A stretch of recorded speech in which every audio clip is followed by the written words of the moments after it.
The topic that I'm going to present to you is the modal verb shall. The use. Shall is used to indicate future action.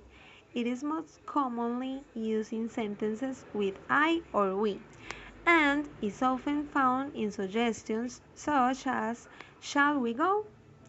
Is also frequently used in promises or voluntary actions. In formal English, the use of shall to describe future events often expresses inevitability or predestination. Shall is much more commonly heard in British English than in American English. Americans prefer to use other forms like will, although they do sometimes use shall in suggestions or formalized language. Situations where shall is still occasionally used. First, like suggestion. In this, shall notice how each of these can easily be replaced by should. Example, shall I get a pizza for dinner tonight? Shall we take a taxi home? It's cold. Shall I close the window? Shall we go now? Second, offers volunteering to do something. Example, that bag looks heavy. Shall I carry it for you? Shall I wear it for you? I shall make the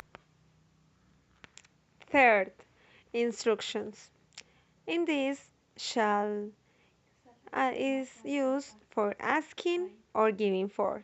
Example, what shall I do with your mail when it's arrived? I shall meet you there at 7. You shall not pass. Fourth, promises. Example, you shall be the first person to know. It's the same if I'm going to say, I promise that you will be the first person. Other, I shall get you a new bike for your birthday. 5. For confirmation, a statement, or fact. In this, shall notice how each of these can easily be replaced by will. Example, I shall turn 30 next week. We shall know the results of the exam next week. I shall meet you there at 7. Sixth, formal written regulation and rules. This is very formal and normally is avoided in spoken English. The passive is most often used in this situation. Example, a record shall be kept of all students arriving late to class. It's the same if I'm going to say school regulation. The structure of shall in affirmative sentences is noun, shall, verb, and complement. Example, I shall study. We shall eat healthy food. In the negative sentences, the structure is noun, shall not, or the contraction, that is, shan't, the verb, and complement. Also, it is very rare to hear this used nowadays, though you may find it written in older texts.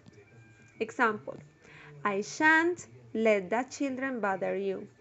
I shall not be painting.